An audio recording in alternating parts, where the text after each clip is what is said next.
Welcome back to Le French Rugby Podcast with me, Tim Groves, and two men who I imagine you all know pretty well by now. Ex-Scotland international and adopted Frenchman Johnny Beattie, and former France international Benjamin Kaiser, who every time I turned my TV or radio on this weekend, one of you was there.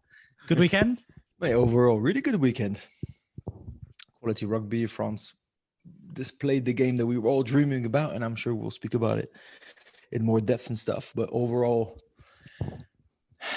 I'm just chuffed every time there's a Six Nations game that delivers everything that we wanted. Even the Italy-England game, which was pretty rubbish to watch, I was just happy to see 40,000 Englishmen who were able to go over to Rome, enjoy the sunshine, 12 degrees, and everybody was drinking rosé, almost taking their shirts off.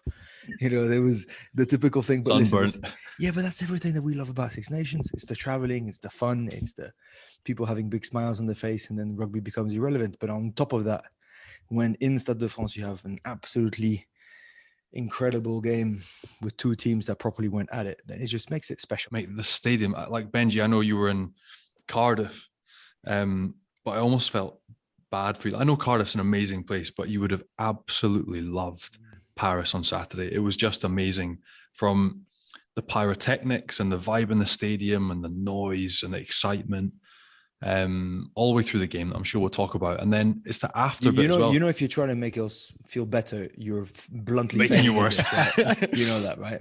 But we're going to end up in the same place eventually. And it's what you talked about. It's the little bits that you forget, like the bits about the weekends away in Six Nations rugby. And again, everyone having beers at the beer stand outside the stadium. And then the best bit for me was actually coming back to the hotel and seeing, you know, Irish boys that had 12 pints of Guinness, trying to talk French and talk kick strategy with Irish boys that had 3 bottles of wine and were trying to talk English. You know, like just that kind of stuff that you forget and you miss. Crowds back in, making the experience proper again, and then being able to debrief and exchange and the sort of cross-border stuff that we all love and we've all missed for 2-3 years is back. So an amazing weekend. Really lucky to have been there again. Was really lucky to have been there in the autumn for the All Blacks game. And this one again was up there. And apart from being very jealous of Johnny, Benji, what did you make of the game? Because France are the only team left with Grand Slam hopes still alive. What impressed you most?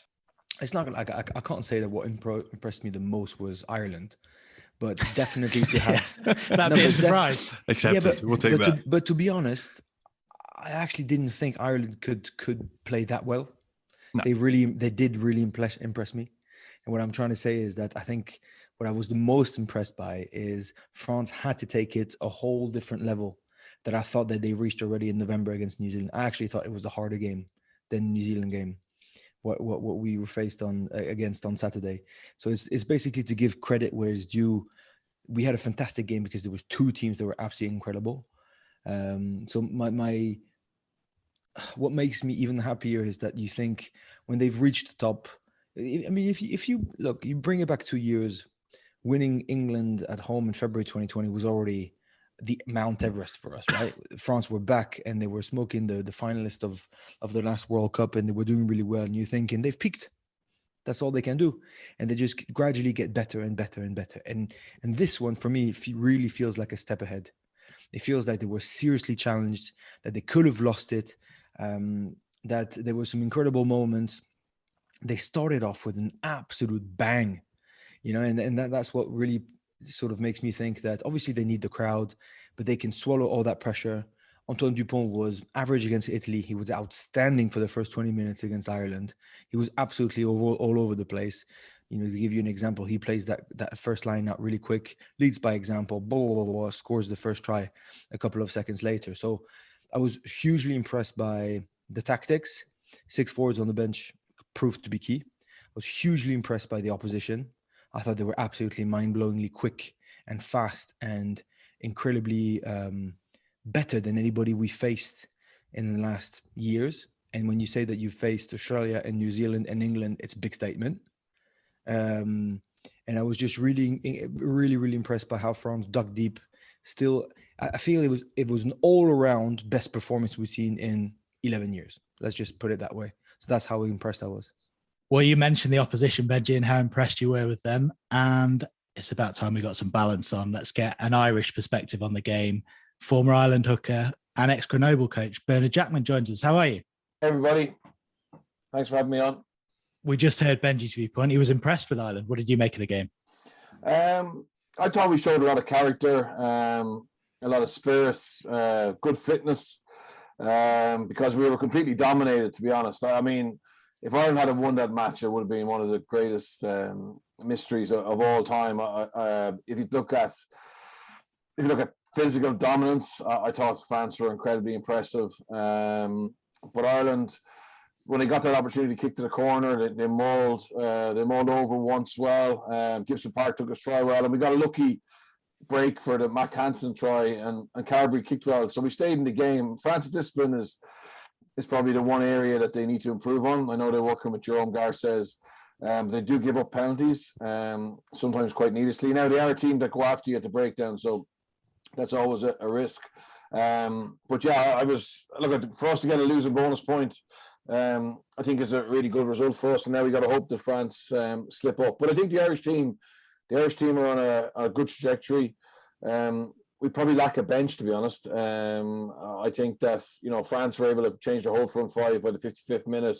We still had Tyke Furlong and Andrew Porter on in the 72nd minute, and they're out on their feet, but we don't have the same level of replacements that France have. And that's the concern for us. And 18 months out from a World Cup, I think Farrell is going to have to decide what he's going to do in terms of his bench, because we have guys like Conor Murray, Keane Healy, Peter Mahoney, who are really good players, but they're more guys to come on and protect the lead rather than to go chase a game. And I think that's maybe something we learned pretty clearly against France. Is it just a defence that Ireland hadn't come up against before, the type of defence, or was it just pure physicality or combination? Look, I think the problem for us is we haven't been exposed to that. New Zealand got more line speed than they had before, but they're not a blitz defence. Argentina were out on their feet when we played them in November. Wales had a poor performance against us, and they weren't as physical as they normally are. So we had the best ruck speed going into that game. And we have big ball carriers. I mean, it's the most athletic Irish team we've ever had. Like Keller, Furlong, Porter, Doris, Conan. It's not a small team. But against France, we got absolutely smashed. Like some of the collisions, even our big ball. The problem is Ireland have a good balance between playing front door and back door. That's been a big feature of how our attacks develop. But you can't always play back door. Sometimes you have to go to the line. And when we went to the line, I think we got hit with such ferocity. The ball became slow. And then your next option to go out the back isn't as easy. And then you got to go front door again. And that's it. And I just think France have found, a really good balance between really physical, aggressive players who want to defend, and that's Sean Edwards' effect, and obviously that's the identity and that's the team spirit. But players now seem to want to defend harder for France than they maybe did in the past. And I'm not saying they didn't do in the past, but there's a collective mindset there around defending. And I think, like people say, I did a show tonight, and they said, we learn a lot from that. But like, what we really learn, like, a big, powerful athlete who's bigger and more powerful than you is always going to be hard to overcome. You can't run away from a fight in a Six Nations or a Champions Cup run-in. You have to be able to match, go to the wall as such, and that's the challenge for us. And I think it's going to take us a while to figure out a plan. During the week, there was two big calls for me. One on the Irish side was, unfortunately, Johnny Sexton was out for injury and Joe Carberry was in there. For me, it was the best news ever for France, right? Yeah. And in Ireland, or in the UK at least, I was seeing a lot of newspapers saying, finally, Carberry is going to be forced to have his big shot, right? So I really don't know where that conversation was coming from, but I think in a game that's going to be so tight, so narrow, adapting on the day to that really aggressive defense, blitz defense, probably the best guy you would want to have on the pitch would have been Johnny Sexton. On the other side, unfortunately, we lost Jonathan Danty, and then Moefana comes in. Bloody hell, was he good? It's a really good point, Benjamin. I thought we had a better chance of winning with Sexton, and so did the bookies. I mean, it went from handicap of -2 to -5 as soon as he was out. But I do think we're never going to replace Johnny Sexton, because his influence on the team is far greater than the amount of times he touches the ball, and that kind of player is so rare to get. So I thought Carberry did really well. Like, we're delighted with Carberry because he's always been a talented player, but hasn't had the chance to play in the really big games. So that's a positive. That looks like he's clearly number 2. But the challenge is to have, more people take ownership. Like, for example, Intimac, he's a gifted player, but Antoine Dupont takes a lot of the game management as is traditional in France. So we've Gibson Park, who's a tempo type 9. He plays fast, so he relies on his 10 to control things. And I know, speaking to some of the players, I was lucky enough to play with Johnny, but players who play with him now say he sees the game 2 steps ahead of everybody else, and he makes people get in position. So the problem for us is that, we're locked and loaded now in World Cup cycle, 18 months to France. We may run into France in a World Cup, all going well. And we're going to be very reliant on Conor Murray, Johnny Sexton, Cian Healy, Peter O'Mahony, and that's going to be 18 months further down the road, So, whereas I think you guys going to Australia last year without all your frontliners allowed you guys find, Jaminet and Villiers, some more talent. Rockies obviously come through. So I think your strength and depth is, like, Teddy Tama, Vakatawa, Dante, Jalibert, and you're still in pretty good shape. I mean, for me, I think Marchand is world class, and you're taking Marchand off for 55 minutes to bring on, Muvaka, who's pretty good as well. And, like, you've got Bougerie, and sorry for my pronunciation, but I like the La Rochelle hooker. You probably know 5 hookers playing the top 14 Benjamin who could play international rugby. And Camille Shaw is not even in there. Yeah, Camille Shaw, exactly. So it's pretty mind-boggling what you've got. Julien Marchand's all right. He's all right. The boys laugh because I know his family quite well, and okay. I rate him highly. Yeah, exactly the type of hooker that I like because I think he's very reliable. He's very good on the basics. For me, he's made for international rugby. Yeah. He hardly makes a mistake. He's deadly over the ball. He's very good at scrum, line out, the overall activity. He's got that right balance of power, but he's got a good engine on him. He can run. And it's funny how you mentioned Muvaka, yes, but Muvaka will always scare me. I think somehow he might do something incredible, but he might cock it up too. Yeah. Whereas Julien Marchand, I think, is his main asset is that he's super, super reliable, which made him captain of Toulouse when he was 22. So I sort of rate him, sort of. Good. All right. And on the coaching side of things, Bernard, obviously you were a coach in France. You mentioned Sean Edwards earlier on. Just give us an insight into the job you think he's done.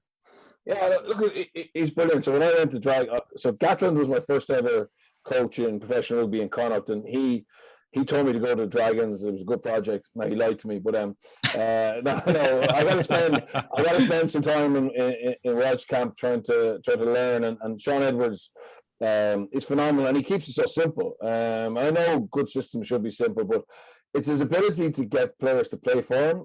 And I saw players in Wales who to miss a tackle for Sean, put the fear of God into him. And he's not just always, hard man, push.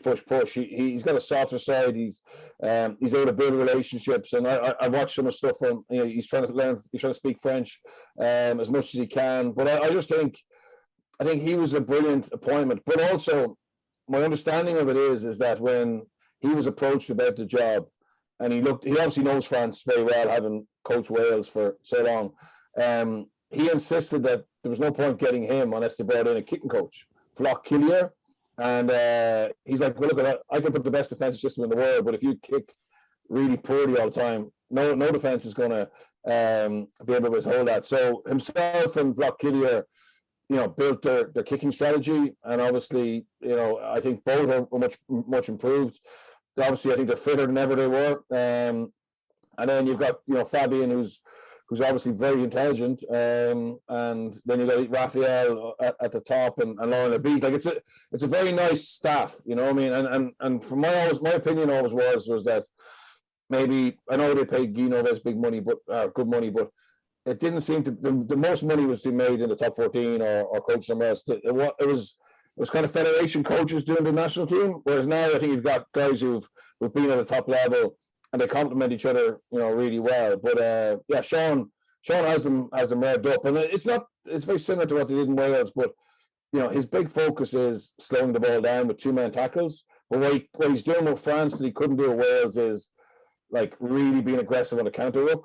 And that's probably because, it's not even the big guys. Villiers can get it started. And once they see once someone gets a little bit of go forward, they just flood that breakdown and it becomes a nightmare.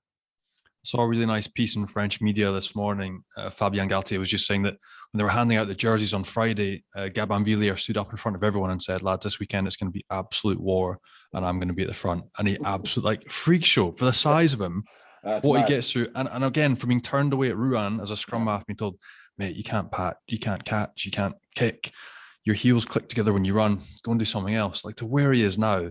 It's insane. I wanted to ask you a little bit more about Fabien, because obviously you've been a head coach in the top 14. You've coached against Fabien when he was at Montpellier. When he was there coaching me, you coached against his blitz defense as well when we were at Montpellier. We played them out in defense. What kind of job? You mentioned his staff there, but you mentioned intelligent coaching against them. What is it that you've seen, and what is it that you enjoy about Fabien Galtier as a head coach, the way he sets up his teams and the bloke? Look, I think my understanding of it is that he found coaching club players very frustrating, and it's the 48 weeks of the year. He's very intolerant, and probably going week to week doesn't suit his personality because he's a bit of a perfectionist.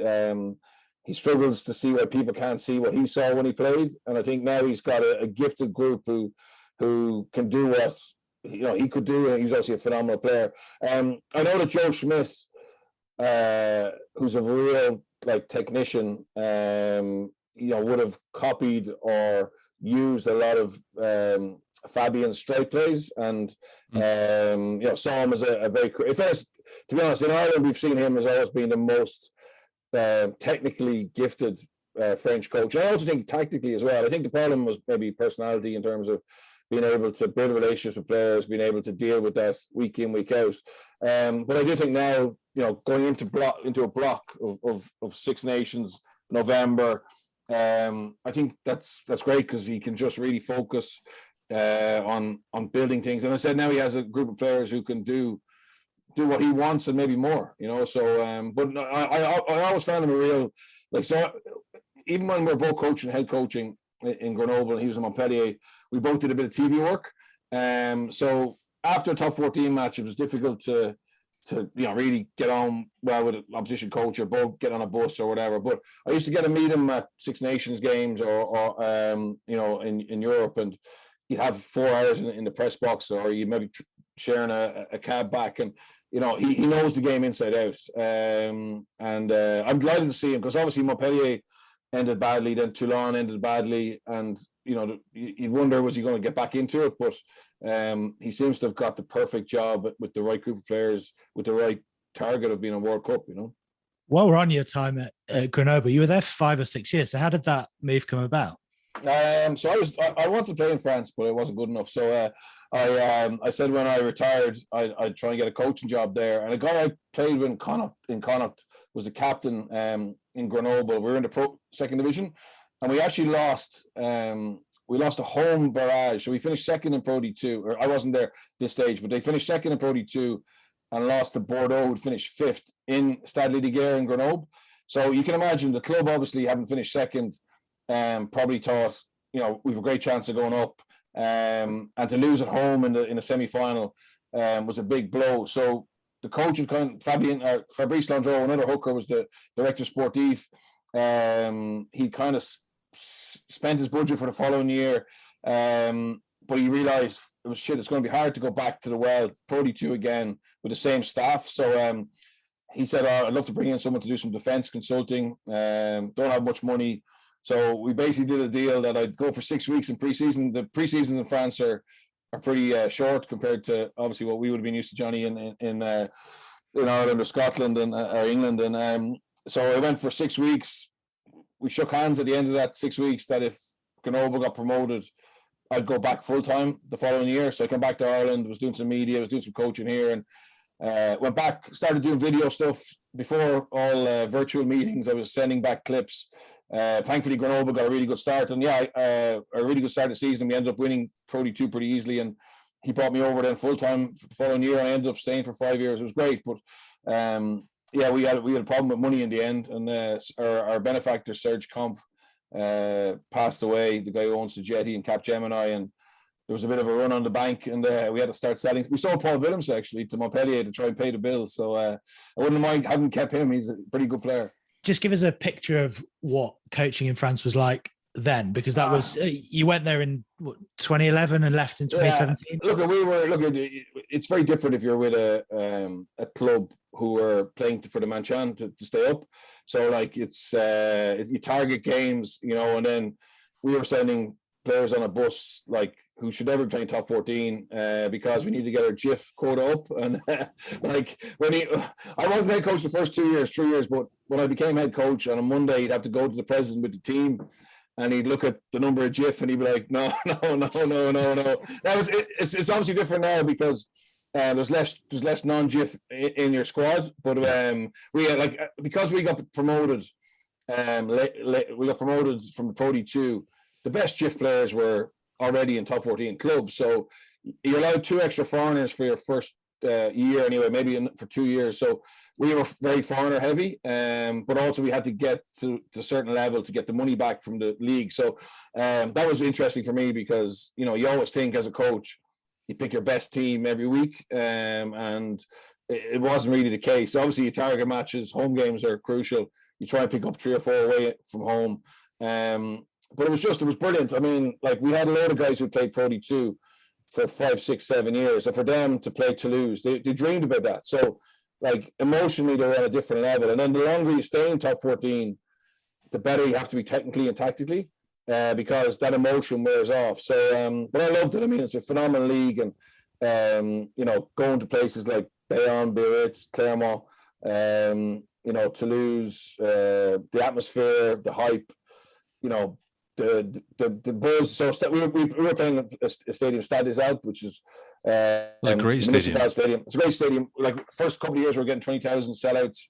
It was phenomenal. French rugby was brilliant. But some good stories. Fabrice Landreau was a good character as well, and I didn't understand half the things he was doing, but they worked for 4 years, and he kept us up, which is great.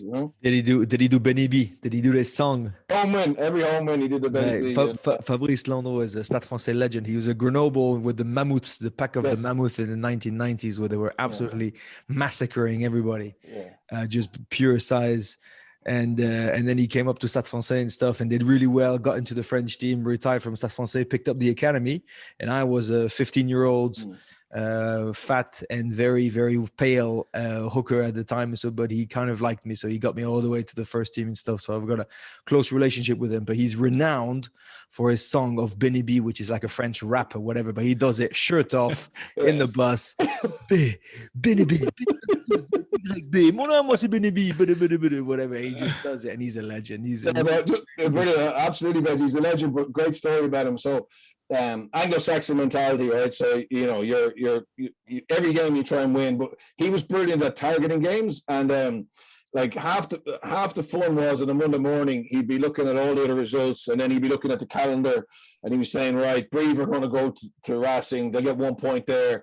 Perpignan are going here, and so basically it all worked out. So we had 4 games to go, and he basically worked out that we were safe. And anyway, so he sent a couple of our foreigners back to New Zealand, so they get an extra 3 weeks holidays. We had a couple of guys who needed operations. He sent them to get operations, right? So we were left with basically just a very young team, and some guys that we weren't keeping the following year, so they were totally unmotivated. So anyway, results went against us, right? So we knew we weren't going to get anything, but other teams won games that they weren't supposed to. So it came down to the very last day of the season. We were going to Toulouse away, and Perpignan were going to Clermont, right? Now Perpignan had won the top 14 maybe 2 years before that, so Perpignan were good. They just had a really bad year. And if Perpignan won and we got nothing, we were relegated, right? So anyway, it was too late. We'd already picked the team of Esports, and we were on the bus to Toulouse from Grenoble. And we used to stop in Montpellier at the same hotel every time we were going that way. And next thing, the bus goes off down towards the how would you say? It's not a lake there. There's a estuary or whatever. It's famous for oysters, right? So anyway, we're driving down this little road, and I said to Fabrice, "Where are we going?" He goes, "Oh, repas special, right? So it's just like a special meal." So we go into this little village. There's no hotel. There's no restaurant. And next thing, these fishing boats are coming in, and Fabrice is waving because he knows everybody, right? And they start giving like oysters, right? So the lads are smashing oysters, and there's no carbs, there's no rice, there's no pasta, and we're playing Toulouse like that evening, right? So I said to Fabrice, there's no carbohydrates. He goes, to our zone, right? So he goes off. The next thing I see them come back with white wine, right? And I was like, some carbs in that. The souk, whatever. So the lads are having their wine and oysters. We get back on the bus. Within a half an hour, everyone's there in the back of the bus. So we go to Toulouse, and we're getting spanked at 40. At half time, it's 40 points. And next thing, Perpignan are winning at Clermont. I'm not sure if you were there, Benjamin. I played that game. Anyway, at the end, so our match was happening on the pitch, and all the coaches are watching the game in Clermont on iPad. Oh man, it's crazy, but look, it was fun. Mate, I remember that game because there's like a penalty at the end. Yes. If we go to touch to try to go for bonus point or something, whatever, and if we lose the touch, whatever, they have one more shot. Yep. And Guillaume Guirado, who was playing with us in the French team with Morgan Parra at the time, he's begging him, like I've never seen anything like it. He's like, Morgan, please don't take the shots, please don't, because if we take it, there's like a minute and a half done, right? And he's like, please, I'm begging you a bit. He is crying on the pitch. Kick it to touch, please. And at the end, they had a fallout and stuff. But Morgan's like, mate, it's not about you. It's not about Perpignan. I'm just about scoring more points. Don't want to take any risk. Even we would have still been qualified. Yeah. But whatever, you still want to win at home, right? There's not even a question. And I remember the tension was sky high, and I didn't know that it was you guys on the other side. Yeah, we were the other side, and so he was going, look, they won't win in Clermont, and we were like, but Clermont have nothing really to play for, and Perpignan were good. They were actually good, but look at anyway.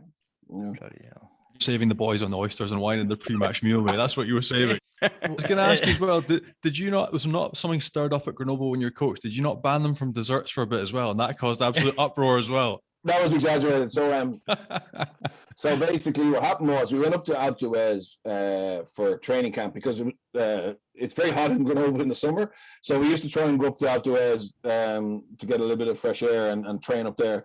And anyway, basically our body fat, so this was our 4th year in top 14, so everybody's getting really comfortable, right? So some of the boys came back, and now I was always in fat club myself, so I'm not saying I was a saint, but I used to get out of fat club at some stage. So the boys came back, body comp ridiculously bad, and the team doctor over there at Grenoble anyway had a load of power. Like, he was really powerful, nearly like a head, nearly more powerful than the head of S&C, more powerful than the head of the head physio. And anyway, next thing I saw, we'd have like really nice desserts at dinner at night, and that's no problem. But then the ones that were left over would come out in the morning with breakfast, right? Okay, and then so basically some of the boys would be having their cafe and like whatever, like little tart, and the desserts in France are beautiful. But they wouldn't have any like protein, and this is pre-season, whatever. So then at lunchtime there was more desserts, right? So I went to the doctor, said, look at what's going on. He's they're training so hard. We need to, for their mind, for the test, right? And I was like, yeah, but like half these lads are in fat club, right? So we're getting them up at 6 o'clock in the morning to try and get them the extra cardio, and then they're having like chocolate cakes for breakfast, lunch, and dinner. So he went to some of the players. Arno Heggie, you're probably betting against him. He's a legend. He's a legend, yeah. So Arno wasn't happy about this, the coach getting involved in the nutrition and stuff. And so eventually we agreed that we just have dessert at night. But anyway, it got to Rugby Ram or someone like that. And it became, I was trying to ban desserts, which I like dessert myself. You know what I mean? I wasn't going to take we all love a dessert. You know what I mean? So it was just funny. It's amazing because Arno's now coaching at Grenoble, isn't he? He's coaching at Grenoble, but they're in the shit. They're on the reserves, aren't they? Arno's a really physically he was tiny, but yet he was a very good footballer. He used to have a big influence on the pack. So he went away to Dax, I think, and now he's back. But yeah, it's a tough first kind of big coaching gig for him because they're down the bottom of the table. So hopefully they can survive. I mean, when a club starts to slip like that, look, relegation can kill a club, and unless you go back up quickly or you have finances, it becomes really difficult. Right, going back to the rugby quickly, how do you think other teams are going to play against France and try and take them on? Who are you now tipping to win the championship, if not Grand Slam? There's only one team that can do it. And what did you make of the Irish choice to go for points and not go for the corner? Okay, yeah, so I'll go backwards. So I think we should have kicked to the corner. I think, ironically, we actually had, obviously we'd scored from a maul, even though we weren't as big and powerful as, but we had a very good technically constructed maul. And I thought France at that stage, their players off the bench hadn't really found a rhythm in the game, even though they made a lot of changes and we were on top. And I also thought that, I think kicking it gave them a minute under the post just to get a little bit of air. They obviously kicked it long. We got into a kick tennis battle, and eventually Ireland kicked it out on the, and they won that kick tennis, and then he got going. I mean, at the end, I thought the bench for France, the last 7 or 8 minutes, were really good and powerful. And I thought Jaminet, that was a try. I mean, if the referee doesn't say it's not a try, I think the TMO gives it. I think Dan Sheehan did really well to hold him up, but he already had it down. So I think we should have kicked to the corner. I think if Sexton's there, we kicked to the corner. And I'm not saying we would have scored, but I just thought that was the right thing to do. I think France will win it now. I'm fascinated to see though how they will deal with going away from home. That's a big test for them, but they seem to be relishing these milestones, these opportunities. The All Blacks, they seem to really build up the Ireland game. I think so they saw that as being a key game. So I do think France are good enough to go and win it now. How would I play against them? Yeah, I agree. You need to kick a lot. I think the problem is that you can't just play a 1-3-3-1 shape and expect to do what you do all the time. So I think if you are going to keep the ball in hand, Johnny, you have to play closer to the hook. So the problem is, if you look at what France did, and I'll send you a clip. So from the scrum penalty in the 37th minute when they got advantage, they played this pattern where all the forwards got around the ball, and they just went like at a second defender. So really compact, and they were just punching through. And eventually Dupont makes a little half break, and eventually Bundyaki strips it. But they did that 2 times or 3 times in the game. They did it against New Zealand, and it's like, right, we're going to take you on, okay? Now I know Ireland or Scotland aren't equipped to do that to the same extent, but if you have a 9 who can snipe and can put people into space or just on the gain line, very close to that first and second defender, no matter how big France are, it's very difficult. They don't get line speed. And I think then you just start to compact them a little bit. But I think everybody plays that long pass off 9 to the second forward with a tip on and in. And by the time he gets it, he can't even put footwork on. Smashed, yeah. So I wouldn't be doing that against them. I think if you get stuck where you've got no momentum, I would be kicking. But to get momentum, I think you can't have the ball in the air for a long time, and that's what New Zealand tried to do. That's what Italy tried to do. That's what Ireland tried to do, and I don't think that works too well. Just one quick one before we let you go, Bernard. You mentioned at the start there is every chance that these two will meet again in a World Cup quarterfinal, and we know Ireland's history in them. Yeah. You mentioned it's difficult to learn things when there is a physicality difference. Andy Farrell's going to have to learn things from it. Is there a sense of trepidation that you might meet them next year? Absolutely. I think because I think they're on track to be, for me, the top 3 in the world by then. South Africa, you'd imagine, will come back strong. Obviously have a very predictable game plan to do really well. New Zealand, in a year's time, they should be in good shape. But I think France are shaping up really well. The problem is that the players will know how powerful France were. They'll have experienced. I mean, you watch back that match, I'm sure you have, like some of the cleanouts, some of the carries in contact, the meters after contact were scarily good. And I think it's very difficult to con a team that, doing an extra weight session or a little bit more of a breakdown technique is going to make any difference. There's a clean out by Penno and Mofana on Bundyaki. He just goes flying. You know what I mean? There's a clean out on Josh van der Fleer, I think, by Aldridge in that series. Like, okay, it's illegal, but like it doesn't matter. Once you're going forward, like France are going forward, the referee will give you the benefit of the doubt. And I'm interested actually. the role that Jerome Garces has, Benjamin, in that coaching setup. Like, is he there just to referee training, or is he there to build a relationship with the referee that's coming up that week? It seems. I know that Montpellier brought in an ex-referee as defence coach. I wouldn't be giving referees coaching jobs now, but what's his role there?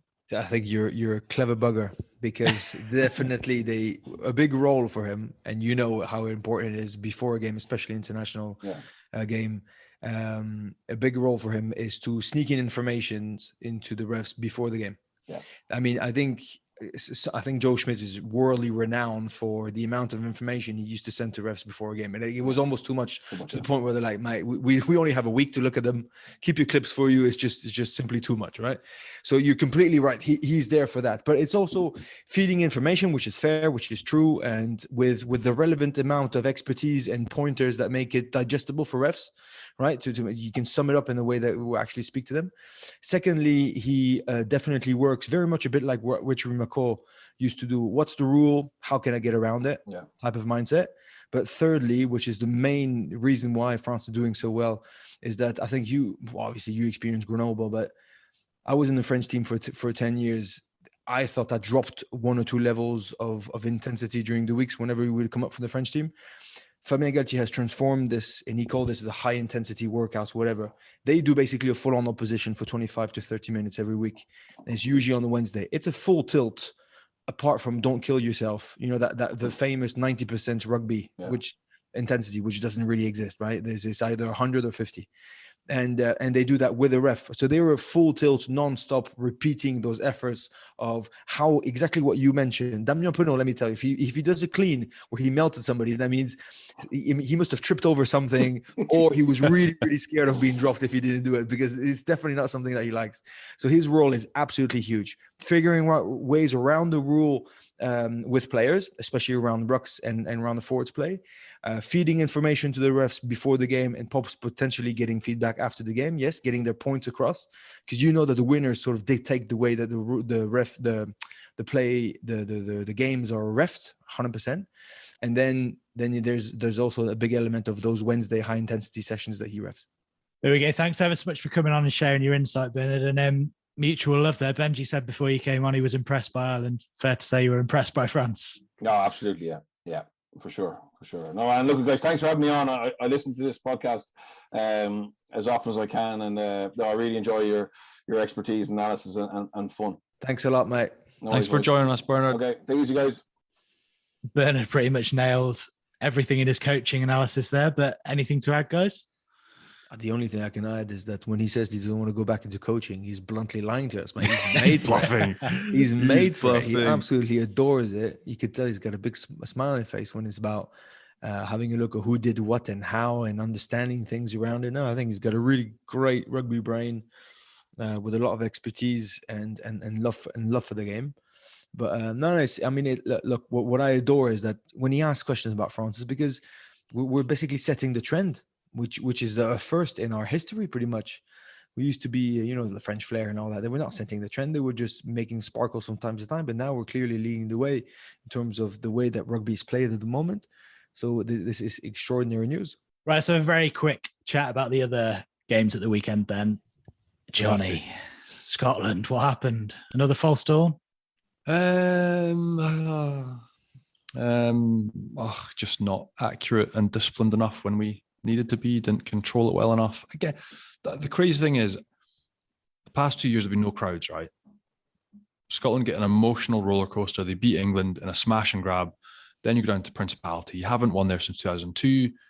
And Scotland now have a squad that I feel is capable of beating everyone, but that doesn't necessarily mean they're going to beat everyone every time. And so they were in the game.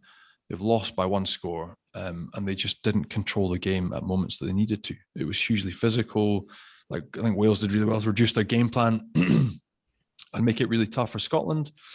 And that was it. Key clean outs at a few key moments, and the game goes the other way. Just not quite disciplined enough. Again, Finn's yellow card was a sort of final nail in the coffin, but just not quite tight enough, not quite the level of execution that you need, and you lose the game. I don't know, you were there live, Benji. What did it to you, obviously, it's different from me. It's very, very sore as a neutral. How did you see it?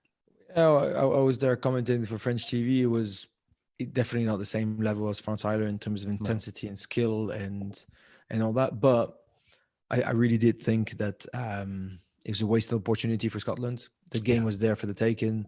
Both teams doing well, but committing too many errors. I think the only thing you can underline is the resilience of Wales, who just never gave up and who were hanging about by a thread and were clearly dominated, especially in the first half, who just kept on coming back and coming back. And in terms of leading by example, unfortunately, Finn made a couple of mistakes and got a yellow, and Dan Bigger played 40 minutes on one leg, kicked the winning drop goal, and led in a beautiful, very, very impressive way. So just for his heart, captain, full stadium at Millennium, which hasn't been, since forever in Wales, because they've been pretty strict with the whole COVID thing. For a Welsh side that obviously is under a huge amount of pressure, after getting pumped by Ireland and some bad results in November, I was just really impressed by how much they wanted it, how much he wanted it, and what he delivered. And I just thought the big players of Wales, stood up. The big players of Scotland didn't. Next, let's move on. And what of Italy, England? Did we learn much about either side? Man, I gave you the resume before the thing. The only thing that you can speak about, or the only good news about this, is that people got a good weekend in Rome. The game was average. England were average. Italy had nothing to offer. In the second half, there were bits of it that I was just actually a little bit embarrassed about. Really? The second half, some bits were terrible. When you're already down by 30 points and you're still kicking in the corner and still kicking. That's the bit up. There's nothing. For me, there's nothing. It's not even they're getting intercepted or a flick pass that pops on the floor and it gets picked up or something. There was nothing in the second half, and even England didn't really play well in the second half. So nothing to offer. The sad bit for me was that Italy managed, I think it was 17 visits to England's 22, and they still didn't come away with the points. They just don't have that cutting edge yet. I mean, that being said, their under-20s beat England at the weekend 6-0. Their under-20s smashed Scotland. So, there's kids coming through, and obviously in this test team, none of them have got caps. They're completely inexperienced. It's so youthful, but that was it. 17 visits, take something, bring something to the game.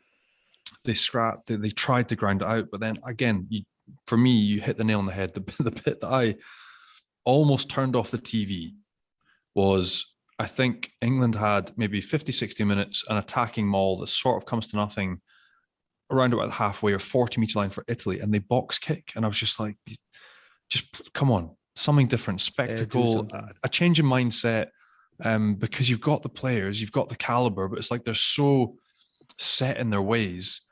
I understand there's different ways of winning games, but you just want to see them spark and fire and be creative and have fun. And I think that's what you get from the French side at the minute is you see how much fun they're having, what it means to them, what it means to the public. England right now they're winning games. Eddie Jones still has the highest win percentage of any English coach, but they just look bored. And I think people are bored watching them, which isn't great.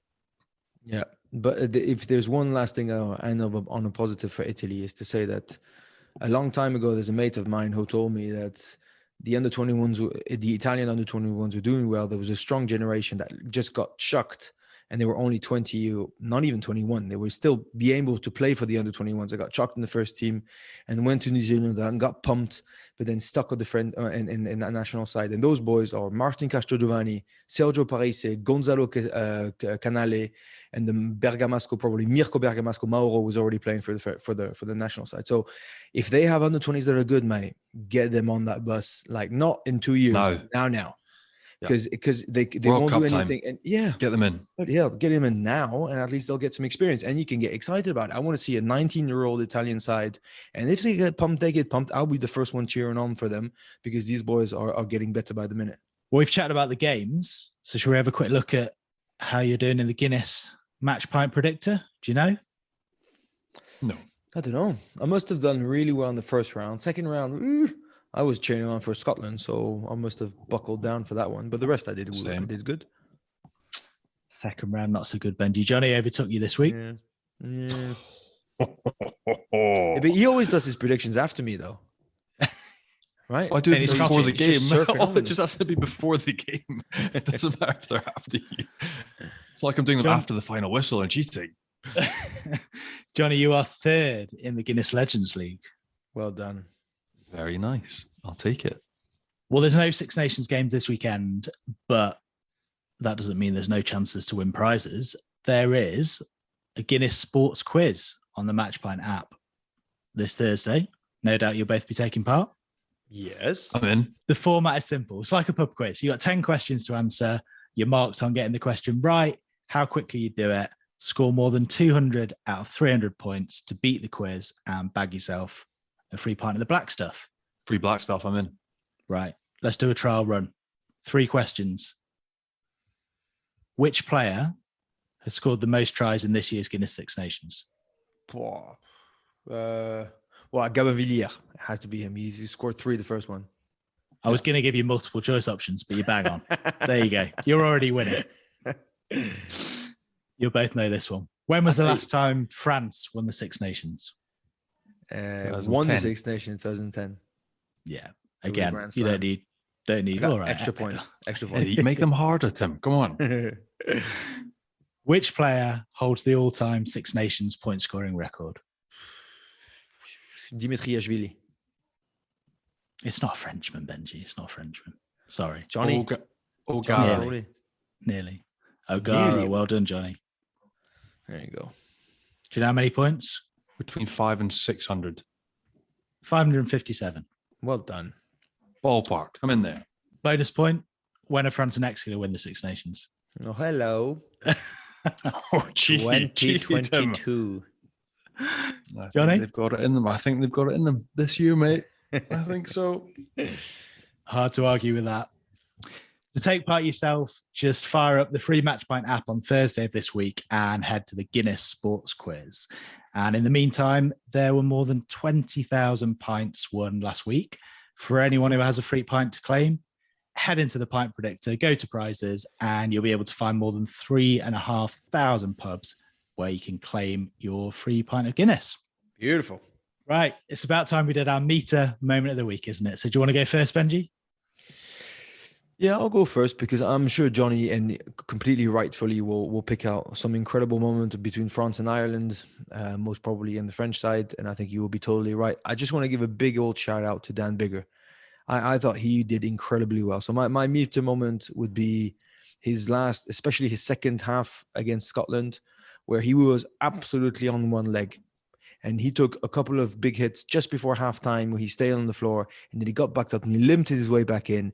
And there was clearly absolutely no chance he was going to come off the pitch. And he scored the winning drop goal with a penalty advantage. And everybody in the stadium was like, why did you kick it? You know, having a go at him and stuff. In the end, it proved to be key. And he was incredible. I loved the moment. Now, there you go. That's my actual moment to sum up his whole thing. Before he comes off, there's a penalty for Wales. And he's about to kick it to touch, and he sprints. Well, he limps to the touch. He's like, can I kick it to touch and then get subbed off? He asked before because he wanted to make sure that he could have the most reach with his boot before. I think it was Callum Sheedy who came on, the Bristol guy.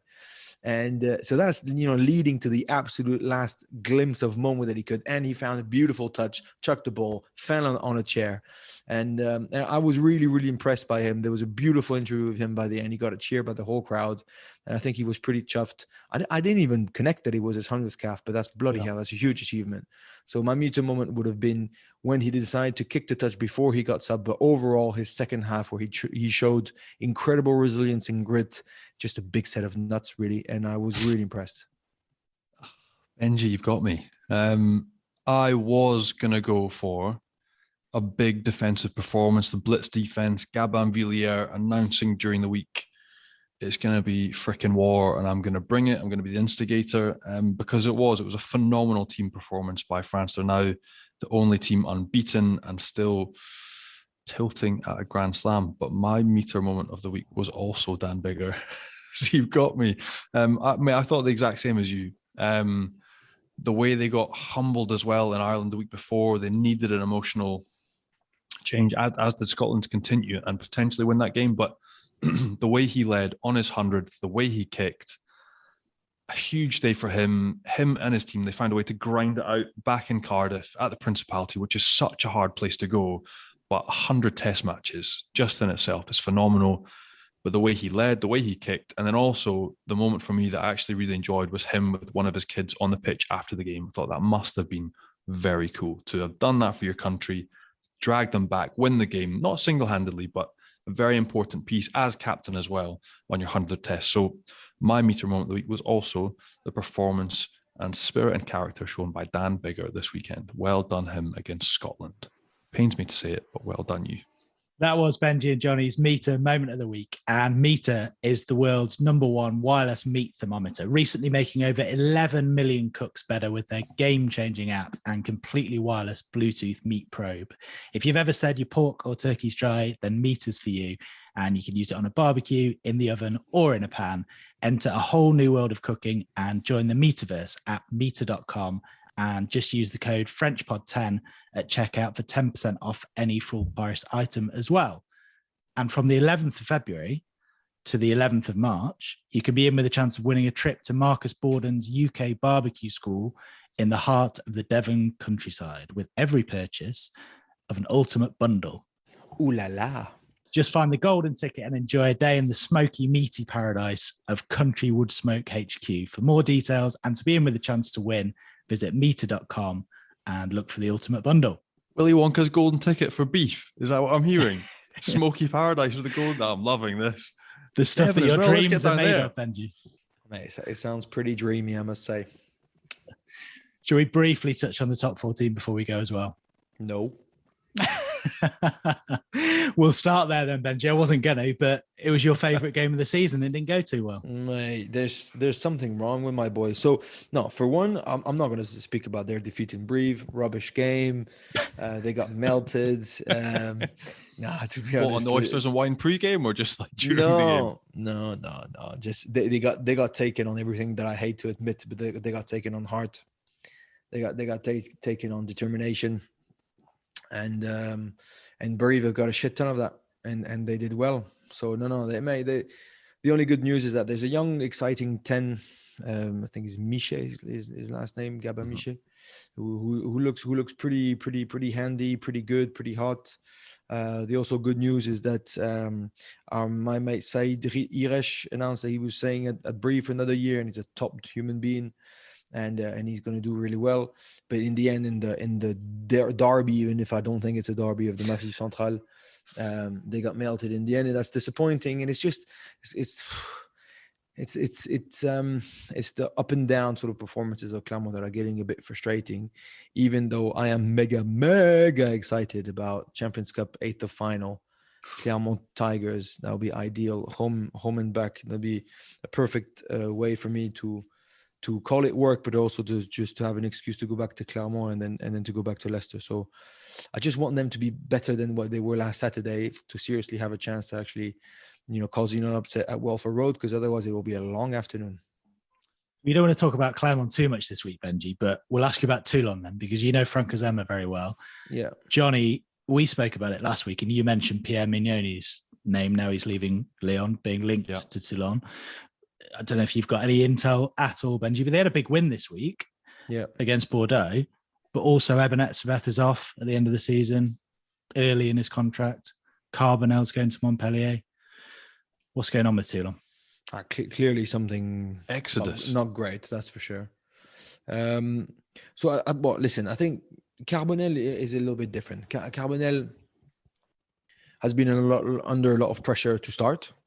Has not been picked for the French team, was a little bit in a dark spot with Patrice Colazo, and then Franck Azema just picked up the pieces after that. He was already pretty how do you say that, in a rocky moment of his season. So for him to leave is a big upset. I heard there was like a sort of a letter from the supporters of Toulon, saying that it was a scandal and that his heart and his blood is Toulon and stuff, and you can't let him. It's true. He's got. Him leaving is Morgan Parra leaving Clermont, right? There's big symbol to it, much more than just any other player leaving. Eden Etzebeth is a huge loss in terms of player, yes, but if he decides to leave, he decides to leave. His home is not Toulon, so at least he's always got the good excuse. If Carbonell tells you, I want to leave the club, that means there's a serious problem. So I just think they're not performing the way that they should be. Even against, who was it, Bordeaux? Yeah. It was still, they played really aggressive rugby and they were really fronting up, and which was great. And Facundo Issa is a machine, and Sergio Parisa did well.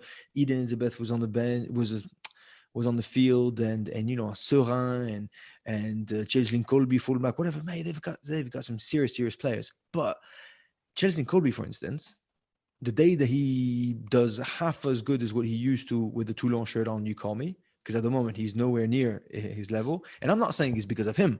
I'm saying it's because the whole team is not putting him in the place where he can shine like he would normally would be. For one, he's playing fullback. I'm not sure if he's a complete fullback. Toulouse actually left him on the wing, right? And they just let him do his thing from time to time, not like force him with responsibility of catching those high balls and all that. So I think it's clearly complicated. There's Franck Azema, yes, but there's also Julien Dupuis who's still in there.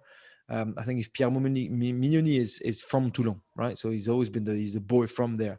So there's always a dream of getting him back. I was very surprised of seeing him leave Lyon, but I think maybe it was sort of his decision to say my speech isn't really hitting the tone or hitting the heart of the boys as much as it used to, or as it should. From what I hear, Bernard Lemaitre was pretty clear to say that it's not like he's coming to replace anybody. It was more an addition to the team. Now, we all know, because we're not stupid, and what this means, it means maybe that we can't get rid of anybody. And then we'll see after 3-4 weeks, it really did not work. So we have to get rid of someone, because I just don't see how it's going to fit. Fred Michalak walked up there for skills. Julien Dupuis is in there. Franck is in there. I just think it's going to be one too many. So... And I'm not even sure that's the only guy that they decided to sign. I think he mentioned there was going to be another addition in the staff. So things are changing. Things are not great. Could you see? I clearly agree, not great. So Etzebeth leaving a contract till 2025, like upping sticks and refusing, obviously a very well-paid contract, because clearly it's not going well. If Mignoni is the guy that's coming in to fix it, and you said you can't shift anyone around, I was going to ask, you obviously know Franck Azema very well. But Frank's been the number one at Clermont. He's currently the number one at Toulon. You mentioned other guys in the coaching staff. Could you envisage a scenario whereby Pierre Mignoni was almost a director of rugby and Frank was head coach? Would that work, or do you think? I don't think so.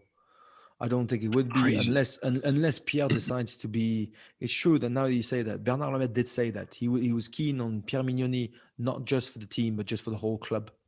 So there's an idea that he could be sort of development director of rugby, but in the big sense, oversee the whole sporting operations, not on field. Yeah, because I think Pierre Mignoni needs a bit of a breathing time, because he was saying that he was a bit suffocating at the end in Lyon. What I know about Franck is that he's a guy that is a straight shooter, that will not stay for the sake of it. He doesn't need the job. He doesn't, it's not like a survival mode. He will rather leave with a clear conscience and with his head up high than anything. But he's a team player, so he's ready to be flexible for anything, as long as it's for the benefit of all and is done respectively. I know that he gets along well with Pierre Mignoni, because Pierre Mignoni was in Clermont, obviously, for a long time. And then Franck arrived as a backs coach.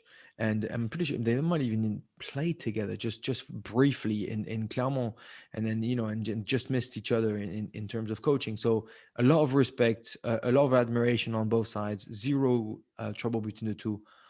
Eden Elizabeth, the only thing I could tell you, Johnny, is that you know how it is. It could be personal reasons. I'm not saying it is, but it could be. It's the only one where it could be. It's not like he's saying Toulon shit, I'm just gonna walk out.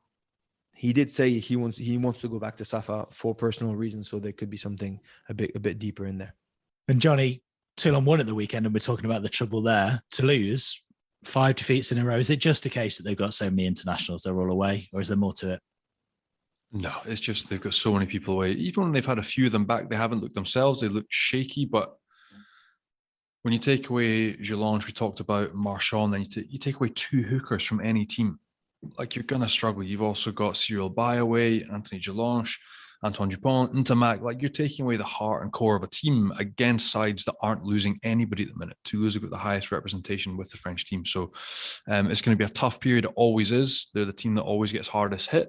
But you got to think, come playoff time, they've got to be thereabouts, have all their big dogs back and be ready to go. But that's it. It's been a little bit worrying, more also just the manner with which they're playing. They just look a little bit lost, not quite with the confidence and the swagger that we've seen the past 2 seasons. So it'll be really interesting when Antoine Dupont, everyone gets back. But at the minute, not happy. Five games on the trot, not good for them at all. Thanks, Johnny. Thanks, Benji. A big thanks to Bernard Jackman for joining us as well. And you're off to make your annual phone call to Gregor Townsend, Johnny, with all that analysis ahead of round 3. Done, mate. I'm off skiing tomorrow. That's what I'm doing. I'm going down to Spain because it's the kids' holidays here, and I'm not picking up my phone, I'm not speaking to anybody.